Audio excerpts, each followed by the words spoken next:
Hello friends, आपके अपने channel में आपका बहुत बहुत स्वागत है।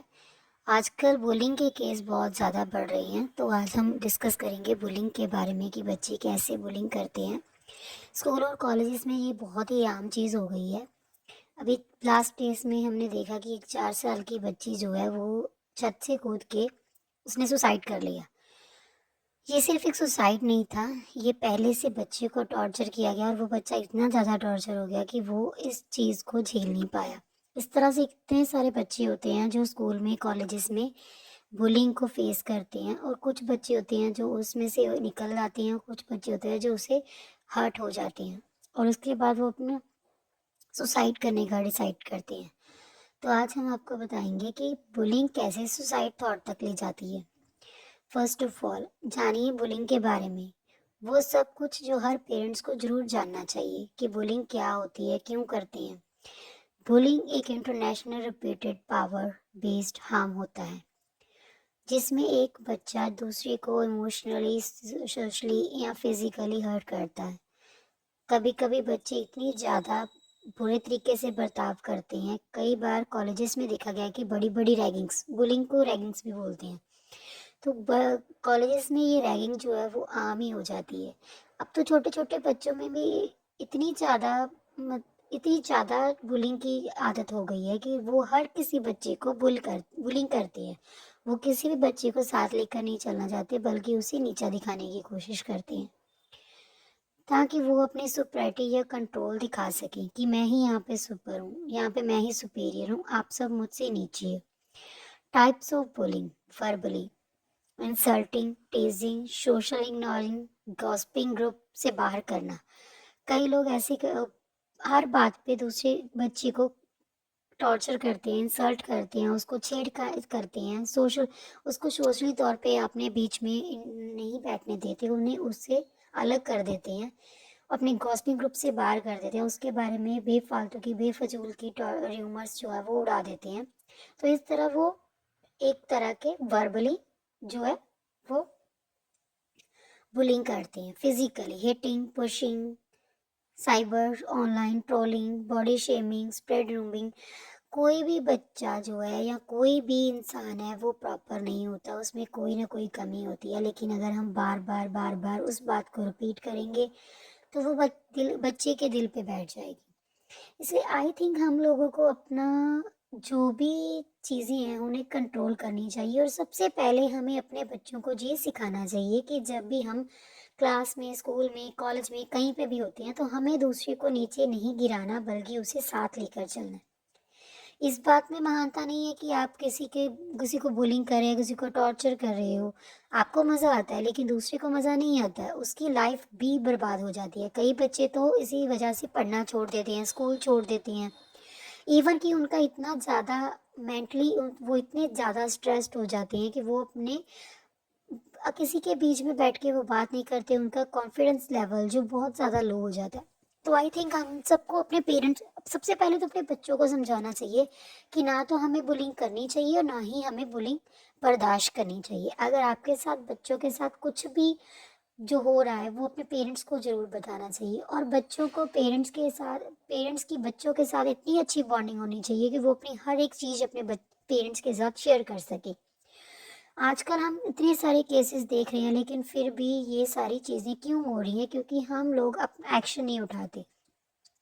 अगर क्लास में किसी के साथ बुलिंग हो रही है, किसी को टॉर्चर किया जा रहा है, तो आप भी उतने ही जिम्मेदार हो। अगर आप उस चीज़ को डिफेंड नहीं करते हो तो आप भी उतने ही जिम्मेदार हो उस चीज़ के, जितना वो जो इंसान कर रहा है, वो टॉर्चर कर रहा है, वो इंसान है।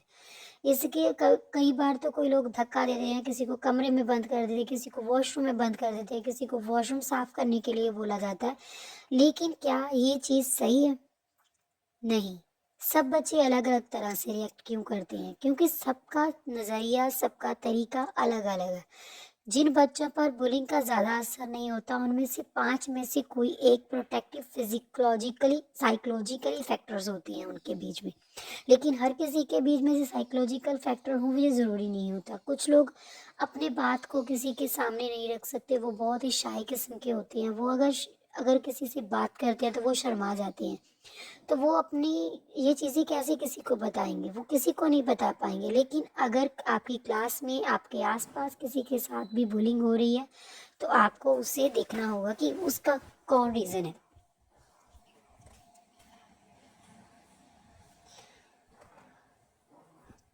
इसमें से 5 फैक्टर ऐसे होते हैं जो आपके बच्चे को इमोशनली प्रोटेक्टिव करते हैं। सिक्योर अटैचमेंट, जिनके पेरेंट्स के साथ उनका इमोशनल कनेक्शन, उनकी बॉन्डिंग बहुत स्ट्रांग होती है, वे अपने पेरेंट्स से हर बात शेयर करते हैं और उनके पेरेंट्स भी उनको बहुत ज़्यादा स्ट्रांग फील करवाने के लिए उनको अपने आइडियाज़ देते हैं। अपने पेरेंट्स के साथ वो हर चीज़ को डिस्कस करते हैं, इसलिए उन्हें अपने आप पर एक विश्वास होता है कि वो हर चीज़ से बाहर निकल सकते हैं। सेल्फ वर्थ इंटरनल होती है। दूसरों को ओपिनियन से सेल्फ इमेज नहीं टूटती। वो लोग दूसरों क्या सोचते हैं, क्या करते हैं, कुछ भी करते हैं, उन चीज़ों से वो टूटते नहीं हैं, बल्कि वो और मजबूत हो जाते हैं और वो और मजबूती के साथ आगे बढ़ते हैं। इसलिए उन्हें इन चीज़ों से ज़्यादा फर्क नहीं पड़ता। रेजिलेंस स्किल्स, प्रॉब्लम सॉल्विंग और ह्यूमर से स्ट्रेस हैंडल कर लेते हैं। कुछ लोगों की अपनी बहुत अच्छी प्रॉब्लम सॉल्विंग वो स्किल्स होती हैं, वो अपने आप को ही इन चीज़ों से बाहर निकाल लेते हैं, वो खुद ही इन सब चीज़ों का जवाब देते हैं, उन्हें किसी की भी ज़रूरत नहीं पड़ती। क्योंकि अगर उन्हें किसी की ज़रूरत पड़ेगी तो वो अपने पेरेंट्स के पास जाएंगे, अपने टीचर्स के पास जाएंगे, लेकिन वो कभी भी गलत बर्दाश्त नहीं करेंगे। सपोर्ट सिस्टम, उनके पास कोई भी ट्रस्टेड अडल्ट या फ्रेंड होता है जिससे वो बात कर लेते हैं। कई बार माँ बाप से बात नहीं करते, लेकिन उनके रिलेटिव्स में, रिलेशंस में कोई ऐसा इंसान होता है जिसके साथ वो अपनी हर एक चीज़ को डिस्कस करते हैं। अगर वो किसी के साथ डिस्कस करेंगे तो उन्हें ऑटोमेटिकली उन्हें उस चीज़ का सोल्यूशन निकल आएगा। बैलेंस्ड होम एनवायरनमेंट, घर में रिस्पेक्ट और एक्सेप्टेंस का कल्चर होता है। उनके घरों में रिस्पेक्ट की जाती है और एक गलतियों को एक्सेप्ट किया जाता है। उन लोगों को बिना जज के उनका साथ दिया जाता है, उन्हें समझा जाता है, उन्हें सुना जाता है। तो उन लोगों में भी वो चीज़ है, इमोशनल जो होती है, प्रोएक्टिव साइकोलॉजी फैक्टर्स बहुत ज़्यादा स्ट्रांग हो जाती हैं। एग्जाम्पल, अगर किसी बच्चे ने घर में सीखा है कि मैं वैल्यूबल हूँ, चाहे कोई कुछ भी कहे, तो बुली के वर्ड्स उन्हें सेल्फ इमेज को हिलाते नहीं है। अगर बच्चों को पेरेंट्स अपने घर पे इतनी सपोर्ट करते हैं कि वो अगर गलती करते हैं तो उन्हें प्यार से समझाते हैं, उन पर चीखते चिल्लाते नहीं हैं, तो वो ऑटोमेटिकली अपने आप को वैल्यूबल समझने लगेगा और वो किसी की भी बात को बर्दाश्त नहीं करेगा। नंबर 2, जिन बच्चों पर बुलिंग का ज़्यादा असर होता है उनमें से 6 में से कोई एक रिस्क फैक्टर होता है जो उन्हें इमोशनली फ्रेगल बना देता है। नंबर 1, लो सेल्फ एस्टीम, उन पहले से ही अपने आप को कम समझना। उनके घर में उनके साथ ऐसा बर्ताव किया जाता है कि वो कम है, वो अपने आप को ऑलरेडी इतना कम समझने लग जाते हैं। अगर कोई उनके साथ गलत करता है तो उन्हें लगता है कि ये चीज़ मैं डिज़र्व करता हूँ। वो अपने आप में एक हैबिट बन जाती है कि वो सारा कुछ बर्दाश्त करना उनकी आदत में शामिल हो जाता है। तो ऐसे ही अगर उनका पहले से लो सेल्फ एस्टीम है तो वो इस चीज़ को बहुत जल्दी पकड़ लेंगे। घर में निग्लेक्ट या क्रिटिसिज्म, घर में किसी भी चीज़ की उसकी अप्रिसिएशन ना करना, उसे अप्रिसिएशन नहीं मिलती है, वो कोई काम करता है तो उसमें टोका टाकी की जाती है, तो बच्चे को घर में निग्लेक्ट का सामना करना पड़ता है। वो बाहर जाके जब वो चीज़ें जो उसके साथ चीज़ें होती हैं तो वो बहुत ज़्यादा जल्दी हर्ट हो जाता है। तो ये चीज़ें उन्हें बहुत जल्दी इफ़ेक्ट करती हैं। तो घर का एनवायरनमेंट बहुत इम्पॉर्टेंट है बच्चों के लिए। सोशल आइसोलेशन, कोई क्लोज फ्रेंड या इमोशनली आउटलेट नहीं होता, उनके पास कोई भी ऐसा इंसान नहीं होता जिनके साथ वो अपनी सारी प्रॉब्लम्स को डिस्कस कर सके, जब उनका कोई क्लोज फ्रेंड नहीं होता जो उन्हें इस चीज़ से बाहर निकाल सके। हाई सेंसिटिविटी पर्सनैलिटी, हर चीज़ को दिल पे ले लेना। कुछ लोगों का दिल इतना हल्का होता है कि वो किसी भी चीज़ को दिल पे ले लेते हैं और वो उस चीज़ से बाहर ही नहीं निकल पाते। अगर कोई उनके साथ कुछ बुरा करता है तो वो बस ऑलरेडी उनके बारे में ही सोचते रहते हैं और वो अपने आप में एक लो सेल्फ कॉन्फिडेंस ख़त्म हो जाता है उनका, वो लो कॉन्फिडेंस में आ जाते हैं और वो अपने आप को इस चीज़ से प्रोटेक्ट नहीं कर पाते और वो इससे बहुत जल्दी इफेक्टेड हो जाते हैं। प्रीवियस ट्रॉमा या रिजेक्शन, पहले से कोई इमोशनल दर्द होना। कई बार किसी बच्चे को पहले से ही कोई इमोशनल ट्रॉमा या कोई रिजेक्शन में वो जी रहे होते हैं। कुछ लड़के, ज़रूरी नहीं लड़कियां, लड़के भी घर में अपने पेरेंट्स की बेवजह की डांट, हर वक्त चिल्लाना चीखना सुनते सुनते वो इतना ज़्यादा दुखी हो जाते हैं, वो इतना ज़्यादा मेंटली हार्श हो जाते हैं कि उन लोगों को ये चीज़ें बहुत जल्दी इफ़ेक्ट कर देती हैं। परफेक्शनिस्ट नेचर अप्रूवल से बिना अपनी वैल्यू फील ना करना, क्योंकि वो कुछ भी उन्हें लगता है कि मैं अगर कुछ भी करूँगा तो वो गलत हो जाएगा। वो खुद को कभी भी अपने आप को परफेक्शनिस्ट नहीं मानते। वो समझती हैं कि अगर कुछ भी होगा तो वो ही गलत होगा, शायद उसने ही कुछ गलती की है जो लोग उसके साथ ऐसा कर रहे हैं। और वो चीज़ें इतनी ज़्यादा कॉमन हो जाती है कि वो उसके दिमाग में बैठना असर कर जाती हैं, और जो उसकी दिमागी हालत यानी जो जो दिमागी संतुलन कह सकते हैं उसको भी बिगाड़ देती हैं। एग्जाम्पल, अगर बच्चों ने घर में ही कभी कुछ नहीं बनोगे जैसी बातें सुनी होती हैं, तो स्कूल में बुलिंग उसके लिए फाइनली इमोशनल क्लम्प्स बन जा सकती है। कुछ बच्चों के पेरेंट्स होते हैं जो बार बार उनको बोलते हैं तुम कभी कुछ नहीं कर सकते। अगर वो कुछ भी काम करते हैं, गलती करते हैं, तो उसे ये नहीं कहा जाता कि बेटा, प्यार से समझाया नहीं जाता, बल्कि उसे हमेशा ही इस चीज़ से, वो घर में ही इस बुलिंग चीज़ की आदत हो जाती है। हम कहते हैं कि बाहर सोसाइटी में नहीं, उनके पेरेंट्स ही उन्हें बुली करते हैं और हर बात में उन्हें नीचा दिखाते हैं। उनके भाई बहन, रिलेटिव्स, कुछ भी लगा लो, उन्हें अपने बच्चों का इतना इमोशनली स्ट्रांग बना लो कि अगर वो कोई भी उन्हें कुछ कहता है तो वो उस चीज़ का जवाब दे। ये ना सोचे कि ये मेरा फ्रेंड है, ये मेरे फादर है, ये मेरे मदर है, लेकिन गलत गलत होता है। तो अपने बच्चों को इमोशनली सपोर्ट कीजिए। कैसे?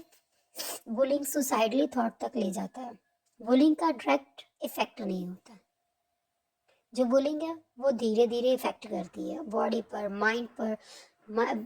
आदमी एकदम स्ट्रेस ले लेता है। आजकल इतनी सारी मौतें हो रही हैं, कोई टेंशन लेके मरता है, कोई किसी चीज़ से मरता है, क्योंकि वो सडन, वो अचानक से कुछ नहीं होता, सडनली कुछ नहीं होता। वो जो भी होता है वो धीरे धीरे धीरे धीरे उस चीज़ में इंसान अपने आप को घेर लेता है। वो बच्चे का माइंड बिल्कुल कोमल होता है। अगर हम बड़े उस स्ट्रेस को नहीं झेल सकते तो वो बच्चा कैसे झेल सकता है? तो ऐसे में उन्हें अपने आप को इस चीज़ में बहुत ज़्यादा फंसा हुआ, एक स्टक सा महसूस करता है, जिसके पास और कोई भी चारा नहीं बचता। उसे लगता है कि अगर मैं सुसाइड करूँगा तो मैं इन सब चीज़ों से बाहर निकल जाऊँगा, लेकिन ये गलत बात है। उनका कोई भी क्रॉनिक हेल्पलेस का इमोशन डेवलप हो जाता है और बच्चे महसूस करता है कि मैं कुछ भी कर लूँ, लोग मुझे हेट करते हैं, कोई मेरी मदद नहीं करेगा। वो किसी से बताना छोड़ देता है, कोई किसी को बोलना छोड़ देता है, वो किसी के साथ डिस्कस करना छोड़ देता है, बैठना छोड़ देता है। वो सबसे पहले अपने आप को अकेलापन फील करता है। वो चाहते हुए भी किसी से अपनी हेल्प नहीं मांग सकता।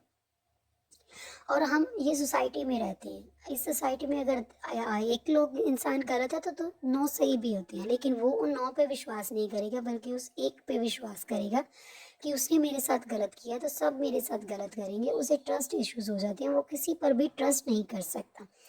इसलिए वो किसी को नहीं बताता कि अगर मैं किसी को बता भी दूंगा तो कोई भी मेरी मदद नहीं करेगा। इसलिए आई थिंक हम लोगों को अपने बच्चों को, फिर से मैं बोल रही हूँ कि अपने बच्चों को मेंटली स्ट्रॉन्ग करने की बहुत ज़्यादा ज़रूरत है। आप पैसा कमाते हो, बहुत अच्छी बात है। अपने बच्चों को की ज़िद पूरी करते हो, बहुत अच्छी बात है। अपने बच्चों की ज़रूरतें पूरी करते हो, बहुत अच्छी बात है। लेकिन अगर आपने उन्हें निग्लेक्ट कर दिया तो आप अपने बच्चे का फ्यूचर ख़त्म कर दोगे अपने ही हाथों से।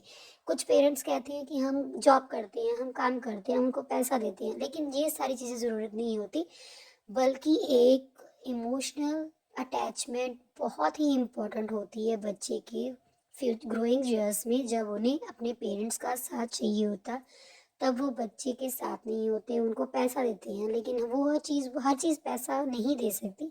इसलिए प्लीज़ मेरी रिक्वेस्ट है आप सबसे कि अपने बच्चों को बहुत अच्छे से संभाल के रखिए। ये हैप्पीनेस फिर ले जाती है होपलेस की तरफ से, फिर सेल्फ ब्लेम की तरफ से, फिर डिप्रेशन की तरफ से, फिर सुसाइड अटेंशन। और सबसे बाद उसको लगता है कि इन सब चीज़ों से निकलना मेरे लिए नामुमकिन है, तो वो सुसाइड जैसा खतरनाक कदम उठाता है। वो एक इंसान सुसाइड नहीं करता, बल्कि हम सोसाइटी के लोगों की इज्जत ही धज्जियां उड़ा देता है कि हम लोग किसी भी इंसान को इस कदर मजबूर कर देते हैं कि वो इंसान सुसाइड के बारे में सोचता है। ये धीरे धीरे प्रोसेस चलता है, लेकिन जब एक बार में होता है तो हमें लगता है कि वो उसने हमें क्यों नहीं बताया। क्या हमने कभी पूछा? हमने कभी अपने बच्चों से ये पूछा कि उन्हें किस चीज़ से प्रॉब्लम हो रही है? क्या कभी हमने उनके स्कूल जाके पता किया कि हमारा बच्चा कैसे रिएक्ट कर रहा है? वो बच्चे भी हमारे बच्चों में से ही हैं जो दूसरों को बुली करते हैं, क्योंकि हम घर में उन्हें इतना ज़्यादा प्यार लाड़ प्यार देते हैं, हम बिगाड़ देते हैं, हम उन्हें अपने से सुपीरियर। ये अच्छी बात है कि हम अपने बच्चों को सुपीरियर बनाना चाहते हैं, लेकिन हम ये चीज़ें सिखाना क्यों भूल जाते हैं कि अगर आप सुपीरियर तो दूसरा भी सुपीरियर है। उसे भी उसके पेरेंट्स उतने ही प्यारे हैं, उतने उनके पेरेंट्स के लिए वो बच्चा उतना ही प्यारा है। पेरेंट्स क्या करें अब ऐसे चीज़ों में सॉल्यूशन निकालने के लिए? हमें क्या करना चाहिए? Early emotional training. सबसे पहले तो हमें अपने बच्चों में इतना ज़्यादा कॉन्फिडेंस भरना चाहिए कि उन्हें अगर लगे कि हमारी गलती है तो वो हमसे आकर अपनी गलती डिस्कस करें। चाहे गलत हो, चाहे सही हो, चाहे सही कोई भी बात हो, वो हमसे डिस्कस कर सके। पेरेंट्स अगर 6 से 12 साल की एज में इमोशनल लेबलिंग और असर्टिव कम्युनिकेशन सिखाते हैं तो अपने बच्चे को इमोशंस एक्सप्रेस कर पाता है, छिपाता नहीं है। उन्हें बचपन से चीज़ें बताओ कि बेटा मैं आपके साथ हूँ, अगर आपको कोई भी प्रॉब्लम है तो आप मुझसे शेयर करो। ये जो बुलिंग वाला जो ट्रेंड चल रहा है, ये बुलिंग नहीं है, ये अपने आप को सुपीरियर दिखाने का तरीका है एक बच्चों का। वो बच्चे हेट के लायक नहीं है, बल्कि वो माँ बाप हेट के लायक है जो अपने बच्चों को सही टाइम पे सही चीज़ें सिखा नहीं पा रहे। इसमें माँ बाप का इनरोलमेंट ज़्यादा है। अगर माँ बाप अपने बच्चों को स्ट्रांग बना रहे हैं तो उन्हें ये सिखाना मत भूलिए कि दूसरा भी वीक नहीं है, और अगर कोई वीक है तो उसे अपने साथ लेकर चलो। अगर कोई भी किसी के साथ गलत कर रहा है तो उसके खिलाफ आवाज़ उठाओ, ना कि उसके साथ खुद मिलकर उसे तंग करो। Home validation. घर एक सेफ स्पेस होता है। घर एक ऐसी जगह होती है जहाँ पे बच्चा अपने आप को सेफ फील करता है। अगर वो घर पे सब सेफ फील नहीं कर रहा तो वो दुनिया में कभी भी सरवाइव नहीं कर पाएगा, क्योंकि अगर माँ बाप एक टाइम पे अपने बच्चों के लिए पोलाइट हो जाते हैं, लेकिन दुनिया कभी किसी के लिए पोलाइट नहीं होती। उनको हर चीज़ के बारे में सिखाना चाहिए। कुछ लोग कहते हैं कि बच्चों को थप्पड़ नहीं लगाना चाहिए। मानती हूँ इस चीज़ से बच्चों का स्ट्रेस लेवल बहुत ज़्यादा बढ़ जाता है, लेकिन अगर आप थप्पड़ नहीं मारोगे, उन्हें प्यार से नहीं समझाओगे, आप उन्हें वैल्यूज़ नहीं सिखाओगे किसी की, तो वो एक दिन दुनिया इतनी ज़्यादा आगे निकल चुकी है कि वो दूसरे को नीचे गिराने के लिए किसी भी हद तक जा सकती है। तो आई थिंक आपको अपने बच्चों को इमोशनली बहुत ज़्यादा सेफ एनवायरनमेंट देना चाहिए। अगर घर में ही टीजिंग, कंपैरिजन या इग्नोरिंग होता है तो बच्चे का इमोशनल इम्यून सिस्टम वीक हो पड़ने लग जाता है। घर में ही हम बच्चों के दो बच्चों में बीच में कंपेयर कर देते हैं कि वो बच्चा तुमसे ज़्यादा अच्छा है। हर बच्चे की अपनी अलग क्षमता होती है, वो अपने अलग तरीके से सीखता है। वो दूसरों को तरीके से नहीं सीखता, बल्कि अपने तरीके से सिखाता है। अगर आप लोगों को लगता है कि आप लोगों का तरीका ज़्यादा बेस्ट है, आजकल पेरेंटिंग की बहुत ज़्यादा टिप एक्सपर्ट्स के पास लोग जाने लग गए हैं। क्यों? क्योंकि हमें पेरेंटिंग करनी नहीं आ रही। Parenting is not a easy task, it is a very very difficult part of life. Because जब आपके बच्चे ग्रोइंग ईयर्स में होते हैं तो उन्हें आपका इमोशनल अटैचमेंट बहुत ज़रूरत होती है, और हमें पता ही नहीं होता कि हमें करना क्या है। हमें अपने बच्चों का साथ देना ही नहीं आता, हम अपने बच्चों का साथ तक नहीं निभा पाते। 90% पेरेंट्स सिर्फ पैसा रिस्पॉन्सिबल, हम फीस पे कर रहे हैं, हम ये कर रहे हैं, वो कर रहे हैं, वो अपने पल्ला झाड़ लेते हैं। क्या कभी आपने अपने बच्चों का हक किया? क्या आपने कभी अपने बच्चों के लिए वक्त निकाला? अगर आपके पास वक्त था तो आप मोबाइल फ़ोन देखते हो, एक दूसरे से पार्टीज करते हो, लेकिन कभी आपने अपने बच्चों को बैठकर ये नहीं सिखाया, आपने अपने बच्चों को बैठकर ये नहीं पूछा कि वो कैसा है, उसका दिन कैसा गया, वो कैसे फ्रेंड्स के साथ बैठता उठता है, वो कैसे फ्रेंड्स के साथ रहता है। तो आप एक पेरेंट के तौर पर फेल हो जाती है, और उस फेलियर का नतीजा आपका बच्चा सुसाइड अटेम्प्ट करता है। तो इसलिए अपने अपने होम वैलिडेशन को, अपनी घर के एनवायरनमेंट को इतना सेफ बनाओ कि बच्चा अपने आप को सेफ फील करने लग जाए। ये 3 स्टेप फॉलो करें। स्टेप 1, बिना किसी जजमेंट के उसे सुने। जब भी आपका बच्चा स्कूल से आता है, घर आता है, तो शाम को आपके पास जब भी वक्त है, आप 15 मिनट फ़ोन को छोड़ दीजिए और अपने बच्चे के पास बैठिए। अगर वो अपनी कोई प्रॉब्लम बता रहा है तो उसे ये मत कहिए कि ऐसा नहीं, ऐसा नहीं, ऐसा नहीं, वैसा नहीं। नो, अपने बच्चों को समझिए, अपने बच्चों को समझने की ज़रूरत है। हाउसवाइफ्स के पास, हम कहते हैं कि हाउसवाइफ एक माँ की जिम्मेदारी है बच्चे को समझना।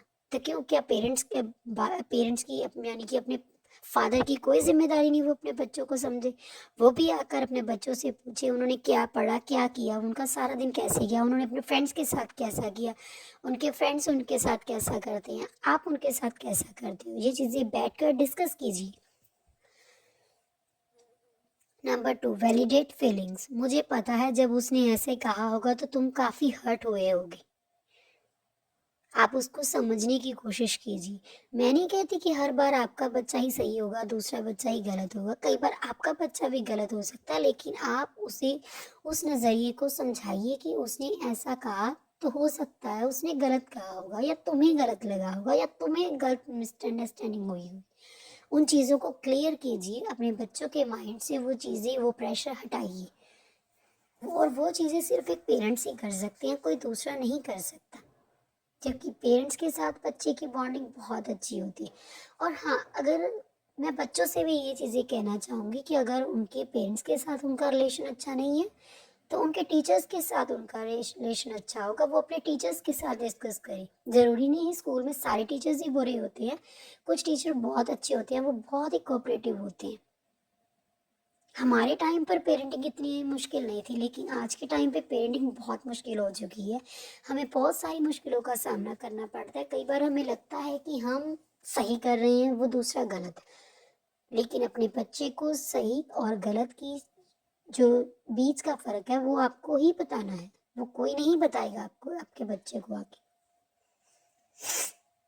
टीचर्स को इमोशनली सेफ्टी को एकेडमिक से ज़्यादा प्रायोरिटी देनी चाहिए। अगर बच्चों पेरेंट्स टीचर्स को लगता है कि बच्चे के साथ कोई बच्चा वीक है, हर बच्चा एक जैसा नहीं होता, कोई बच्चा थोड़ा ओपन माइंडेड होता है, फ्रेंडली होता है, कोई बच्चा होता है जो वो बहुत ज़्यादा अपने आप में ही समाया सिमटा होता है। वो उसे भी मौका देना चाहिए, उसे भी इमोशनली सेफ्टी फील करवाना चाहिए कि आप इस स्कूल में आए, आप हमारी रिस्पॉन्सिबिलिटी, अगर आपके साथ कुछ भी बुरा होता है तो आप हमें ही हमसे बात करो, हमें दो। ज़रूरी नहीं कि सिर्फ किताबी ज्ञान ही ज़रूरी होता है, आजकल इमोशनल सेफ्टी भी बहुत ज़्यादा ज़रूरत होती है। इसलिए टीचर्स को इमोशनल सेफ्टी को ज़्यादा प्रायोरिटी देनी चाहिए। अगर बच्चा बुलिंग का शिकार हुआ है तो स्कूल या सोसाइटी में टाइमली एक्शन ले, चाहे वो टीचर्स से बात करना हो या बुली के पेरेंट्स से। और सबसे ज़रूरी, बच्चे को ये फील कराएं कि वो अकेला नहीं है, उसका घर और उसके पेरेंट्स उसके साथ हैं, वो हमेशा उसके साथ रहेंगे, वो कभी भी उसका साथ नहीं छोड़ेंगे। बच्चे के लिए सबसे ज़्यादा ज़रूरी उसके पेरेंट्स होते हैं। अगर उसके उनका पेरेंट्स उनका साथ दे तो वो सारा कुछ कर सकते हैं, सब कुछ ख़त्म कर सकती हैं, सारी प्रॉब्लम से लड़ सकते हैं। लेकिन अगर उनके बच्चे उनके हाथ में नहीं है, उनके साथ नहीं है, उनसे अपनी बात नहीं कर सकते हैं, तो अपने आप को चेंज किए करने की ज़रूरत है आपको भी। सबसे पहले उनका कॉन्फिडेंस बूस्ट कीजिए, दूसरों से या खुद से किए हुए वादे निभाइए, ये सेल्फ ट्रस्ट को बढ़ाता है। अगर पेरेंट्स ने वादा किया, बच्चों ने भी वादा किया, तो वो उस चीज़ को निभाएं, ना कि वो उन्हें अपनी चीज़ों को कम समझना शुरू कर दें। अगर आप कभी भी किसी से बात करते हो, बच्चों खासकर आपके लिए, अगर आप किसी से भी बात करते हो तो उनसे आई कांटेक्ट बनाकर बात कीजिए, आपके अंदर की स्ट्रेंथ को दिखाता है। अगर आप अपनी नीचे नजरें नीचे करके किसी से बात करोगे तो वो आपका कॉन्फिडेंस खत्म कर देगा। सबसे पहले आपको ही अपने आप को इम्प्रूव करना होगा, क्योंकि ये दुनिया है, यहाँ पे कोई किसी के लिए चेंज नहीं होता, आपको ही चेंज करना होगा। आपको हर चीज़ का जवाब देना होगा कि अगर कोई कुछ गलत कर रहा है तो उसे जवाब दीजिए, ना कि उसे अपने आप को और ज़्यादा इंसल्ट करने दीजिए। जो भी बोलना है वो स्लो बोलिए, ताकि अगला इंसान उस चीज़ को समझे कि आप कितने शांत हो। तो जो भी आप लोगों की प्रॉब्लम है, वो ये बुलिंग वाली प्रॉब्लम है, आजकल बहुत ज़्यादा आम हो गई है, तो प्लीज़ ऐसे कोई चीज़ें मत कीजिए। बच्चे आपके बच्चे हैं, आपको समझना होगा कि आपके बच्चों की को आपकी ज़रूरत है। और जो बच्चे, मैं ये नहीं कहती कि जो बच्चे बुलिंग करते हैं वो बुरे होते हैं, उनके भी कुछ चीज़ें कमज़ोरियाँ होती हैं जिनको वो दिखाना नहीं चाहते, उनको दिखाना नहीं चाहते हैं, बल्कि वो उस चीज़ को छिपाने के लिए दूसरों को ब्लेम करते हैं। वो गलत खुद करते हैं, ब्लेम दूसरों को करते हैं कि इसने ये किया तो मैंने इसके रिजल्ट में उसके साथ ऐसा किया। उनकी मानसिक स्थिति बिल्कुल सही नहीं होती, उन्हें प्लीज़ साइकियाट्रिस्ट की ज़रूरत होती है, अपने पेरेंट्स की ज़रूरत होती है, टीचर्स की गाइडलाइंस की ज़रूरत होती है। एक टीचर और एक पेरेंट्स का मतलब सिर्फ बच्चे को पढ़ाई में आगे लेके जाना नहीं होता, बल्कि उन्हें एक सोशलाइज पीपल बनाने की भी ज़रूरत होती है। तो जो भी पेरेंट्स कर रहे हैं, बच्चे कर रहे हैं, उन्हें देखना चाहिए आपके बच्चे की क्या संगत है, वो कैसे लोगों के साथ बैठा उठ रहा है। ये चीज़ें करनी चाहिए, ना कि माँ बाप को उन पर चिल्लाना सीखना चाहिए। जब आप चीखते चिल्लाते हो तो वो डर जाता है, वो अपनी कोई भी बात आपके साथ शेयर नहीं करता। उसे लगता है कि अगर मैं अपने माँ बाप को कोई चीज़ बताऊंगा तो वो उस चीज़ को गलत ही समझेंगे। और काफ़ी पेरेंट्स ऐसा करते भी हैं, वो हर चीज़ की गलती अपने बच्चों के सिर पे थोप देते हैं कि तुमने ही गलत किया होगा। आपको यकीन है कि आपके बच्चे ने गलत किया होगा? लेकिन जिनके बच्चे ये चीज़ें करते हैं और पेरेंट्स पर्दा डालते हैं, वो चीज़ भी गलत है। अपने बच्चे की गलती पे पर्दा मत डालिए, बल्कि उसे समझाइए, उसे भी प्यार की ज़रूरत है। कोई भी बच्चा बुलिंग स्टार्टिंग से ही नहीं करता, वो देखता है अपने घर में, अपने माहौल में जो लोग बड़े लोग करते हैं वही वो सीखते हैं। वो टॉर्चर करते हैं क्योंकि उनके पेरेंट्स, उन्हें लगता है कि उनके पेरेंट्स ने किया है और वो बहुत अच्छी चीज़ है, वो वही चीज़ जाके अपनी क्लास में दूसरे लोगों को डिस्ट्रीब्यूट करते हैं। तो आप अपने बिहेवियर को चेंज कीजिए, आप अपने आप को समझाइए कि बच्चों के लिए आप कौन सा क्राइटेरिया स्टैंड कर रहे हैं, कौन सी जगह पे आप उन्हें क्या चीज़ें उन्हें सिखा रहे हैं। अपने बच्चों को गलत सही का फ़र्क करना ज़रूर सिखा दीजिए। आई थिंक अब तक बड़ों लोगों को भी ये चीज़ें सीखने की ज़रूरत पड़ गई, क्योंकि अभी तक बड़ों को भी ये पता नहीं चलता कि वो किसी के साथ गलत करें। तो बच्चों को ये चीज़ें ज़रूर सिखाइए। क्लास में इन्वायरमेंट इतना ज़्यादा डेंजर हो जाता है कि बच्चे अपने आप को कम समझना शुरू कर देते हैं। सिर्फ एक जब बच्चा दो इम्पोर्टेंट नहीं होती, सारे बच्चे इम्पोर्टेंट होते हैं और सब बच्चों को मिल के खेलने का, अगर कोई बच्चा आपके साथ इन्वॉल्व नहीं हो रहा तो उसे इन्वॉल्व कीजिए, उन्हें पढ़ने में हेल्प कीजिए, उनकी हर चीज़ में हेल्प कीजिए, तब आप एक अच्छे इंसान बन सकते हैं। आपके पेरेंट्स आपको इग्नोर कर रहे हैं, आपके टीचर्स आपको सिखा रहे हैं, स्कूल में वैल्यूज सिखाई जाती हैं, तो आप उन्हें पे अमल कीजिए। आप टीचर्स के साथ बदतमीजी करना स्टार्ट कर देते हैं, बच्चों के साथ बदतमीजी करना स्टार्ट कर देते हैं, तो ये चीज़ें सही नहीं है। एक हम्बल नेचर बन के चलिए ताकि लोग आपके साथ मिलकर चलना स्टार्ट कर दें, ना कि आपको देखते ही वो डर जाए कि ये इंसान आ गया, अब ये हमारे साथ ऐसा करेगा। हम टीवी में, फिल्मों में, कितनी चीज़ों में रैगिंग के बारे में देख चुके हैं, लेकिन हम जानते हैं कि ये चीज़ गलत है, पर हम उसके खिलाफ कभी खड़े नहीं हो पाते। और जो खड़े होते हैं वो डट के खड़े होते हैं, और फिर हम उनका साथ भी नहीं देते। ये ज़रूरी नहीं है कि जो 10 में से 8 लोगों के साथ रैगिंग होती है, लेकिन हम लोग उसका साथ नहीं देते जो उसके खिलाफ आवाज़ उठाता है। हमें लगता है कि उसकी प्रॉब्लम है वो सॉल्व करें, हम क्यों करें। लेकिन आपने कभी ये सोचा कि अगर वही प्रॉब्लम हमारे साथ, हमारे छोटों के साथ, भाई बहनों के साथ, बच्चों के साथ, किसी के साथ भी होगी, तो क्या वो चीज़ें हम कर पाएंगे? आजकल बुलिंग जो है वो कॉलेजेस में नहीं रहेगी, वो ऑफिसेज में भी होती है, जहाँ पे हम काम करते हैं, हमारे काम की जगह पे भी होने लगे। तो ये चीज़ें बच्चों के दिमाग में इफ़ेक्ट करती हैं, बड़ों के दिमाग में भी इफ़ेक्ट करती हैं, क्योंकि हर कोई इंसान इंसानी तरीके से सोचता है और उसे यही लगता है कि जो मुझे परेशान किया जा रहा है शायद मैं डिज़र्व करता हूँ, लेकिन नहीं, वो डिज़र्व नहीं करता, बल्कि हम लोग उस पर थोप देते हैं वो चीज़।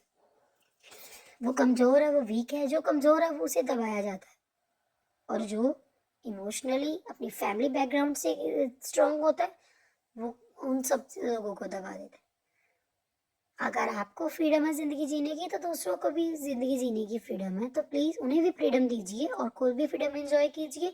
एक दूसरे के साथ अच्छे तरीके से वक्त गुजारिए। अगर किसी को समझ में नहीं आ रहा तो उन्हें समझाइए, अगर कोई प्यार से नहीं समझ रहा टीचर्स को बताइए, टीचर्स को, पेरेंट्स को, हर चीज़ को बताने ज़रूरत है। लास्ट डेज में एक देखा था, बहुत ट्रोल हुआ था वो बच्चा जिसने अमिताभ बच्चन जी के साथ मिसबिहेव किया था। वो बहुत रूडली और वो बहुत ही बदतमीजी से बात कर रहा था। आई डोंट नो बच्चों में इतना ज़्यादा एटीट्यूड कैसे आ गया कि उन्हें अपनों से बड़ों और छोटों से बात तक करने का नहीं पता चल रहा। और सब लोगों ने ट्रोल किया। अब जब वो ट्रोलिंग देखेगा तो उसके दिमाग पे क्या चीज़ असर कर जाएगी, और जो चीज़ असर कर जाए उसे एक विलन के तरीके पे लिया गया, लेकिन उस यहाँ पे फेलियर पेरेंट्स की और टीचर्स की थी। उस बच्चे की गलती नहीं थी, बच्चे का मन कोरा कागज होता है, लेकिन बच्चे की गलती निकालेगी उसे ट्रोल किया गया। और उस चीज़ में बहुत सारी चीज़ें थी जो इफेक्ट करने वाली थी, लेकिन हम लोगों ने उस चीज़ को नज़रअंदाज कर दिया। जो भी बोला गया उसके बच्चे के लिए बोला गया, लेकिन ये चीज़ें देखने की कि उसके पीछे उसका क्या रीज़न है। बच्चा गुस्से में बिहेव करता है, चिड़चिड़ापन रहता है, जो बच्चे दूसरे के साथ इस तरह से मारपीट के जैसे बिहेवियर करते हैं, तो वो बच्चे बहुत ही ज़्यादा अंदर से खाली होते हैं। उन्हें प्यार और सपोर्ट की ज़रूरत होती है, और वहाँ पे वो बच्चा फेल नहीं हुआ, वो पेरेंट्स फेल हुए, वो टीचर्स फेल हुए जो उसे पढ़ा रहे थे। तो आपको क्या लगता है? इस फेलियर का ब्लेम आप लोगों ने उस पर डाल दिया, उसको ट्रोल कर दिया। हर आई थिंक जितने भी स्क्रॉल कर रही थी मैं उस दिन, तो मैंने देखा कि हर कोई उस बच्चे के लिए बुरा बैड वर्डिंग्स बोल रहा था। वो बदतमीज नहीं था, वो स्ट्रेट फॉरवर्ड था, और हमें लगा कि वो बदतमीज है, हमने उसे बदतमीजी का टैग दे दिया। हमने उसे बिना देखे परखे, उसकी लाइफ को देखे परखे, हमने उसे जजमेंटल पास कर दिया कि ये बच्चा बदतमीज है। हम अपने बच्चों को सेफ जोन देते हैं और दूसरों के बच्चे की सेफ जोन को खो देते हैं, छीन लेते हैं हम उनसे। हम किसी भी जजमेंट को पास करने से पहले हमें उसकी सिचुएशन को, उसके हालातों को समझना चाहिए, ना कि अपना जजमेंट पास करना चाहिए। हम अपने लाड प्यार से अपने बच्चों को बिगाड़ देते हैं, और बाद में अगर कोई हमें कुछ कहता है तो हम कह देते हैं कि हमारे बच्चों को कुछ कह दिया है।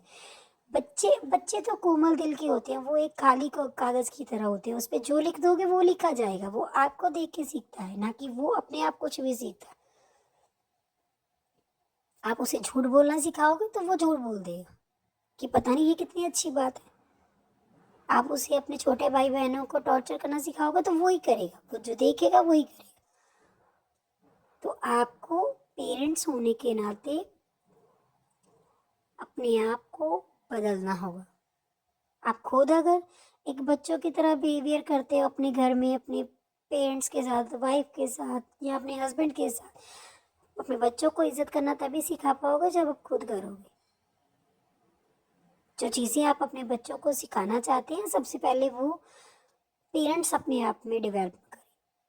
अगर पेरेंट्स अपने आप को डेवलप करेंगे तभी वो अपने बच्चों को सिखा पाएंगे। मेरी बातें बहुत बुरी लग रही होंगी, लेकिन ये चीज़ें सच है। अगर हम बच्चे को कुछ भी करना, आप बच्चे को 10 दिन दे दीजिए, उसे मार से, पीट से, प्यार से, किसी भी तरह के समझा दीजिए, वो नहीं समझेगा। लेकिन जब आप उसे करके दिखाओगे, वो एक्शन वो रिपीट रिपीट रिपीट रिपीट करता जाएगा, और वो उसकी आदत बन जाएगी। वो चाहे अच्छी चीज़ की आदत हो, चाहे बुरी चीज़ की आदत हो। अगर पेरेंट्स घर में 10 बजे उठते हैं तो बच्चा 8 बजे कैसे उठ जाएगा? अगर उसके पेरेंट्स 5 बजे उठते हैं, वो अपने बच्चे को उठाते हैं और अपने बच्चे को कहते हैं कि बच्चों उठो, चलो एक्सरसाइज करो, वो खुद करेंगे तो बच्चा भी करेगा। अगर आप फ़ोन देख रहे हो, बच्चा भी फ़ोन देखेगा। तो प्लीज़ पेरेंट्स को मेरी यही राय है कि एक अच्छा इंसान बनाने के लिए खुद अच्छा इंसान बनकर उसे एग्जाम्पल सेट कीजिए, उसके सामने फिर वो रोल मॉडल बन जाइए। बच्चा आपको देखकर ही सीखेगा। उसे सिखाने के लिए कहीं किसी स्कूल या कॉलेज की ज़रूरत नहीं है। हम स्कूल कॉलेज पढ़ने जाते हैं, अच्छी चीज़ें सीखने जाते हैं, लेकिन ये जो बुरी चीज़ें सिखा रहे हैं, ये बच्चे को टीचर्स नहीं सिखा रहे हैं, हमारा बिहेवियर ही सिखा रहा है, चाहे वो टीचर्स का हो, चाहे वो बच्चों का हो। बच्चे स्कूल में पढ़ने जाते हैं, छोटे छोटे बच्चे जो होते हैं वो अपने टीचर्स की नकल करते हैं घर पे आके, कि वह कैसे बात कर रहे थे, उनका वे ऑफ टॉकिंग क्या था। तो इसलिए अगर कुछ भी चीज़ें अगर आप लोगों को अच्छी लगी तो प्लीज़ कमेंट करके ज़रूर बताइएगा। Thank you. अगर आपको मेरी वीडियो पसंद आए, लाइक शेयर सब्सक्राइब ज़रूर कीजिए। मैं आपको अपनी रेगुलर वीडियोस से आपको जानकारी दिलाऊंगी। अभी बहुत सारे टिप्स हैं, रिलेशनशिप टिप्स के बारे में मैं आपको बताऊंगी कि अपने रिलेशनशिप्स को कैसे मेंटेन करें, बच्चों को पेरेंट्सिंग कैसे करें, और कैसे हम अपने आप को जस्टिफाई कर सकते हैं। तो प्लीज़ मेरे चैनल को सब्सक्राइब ज़रूर कीजिए। Thank you.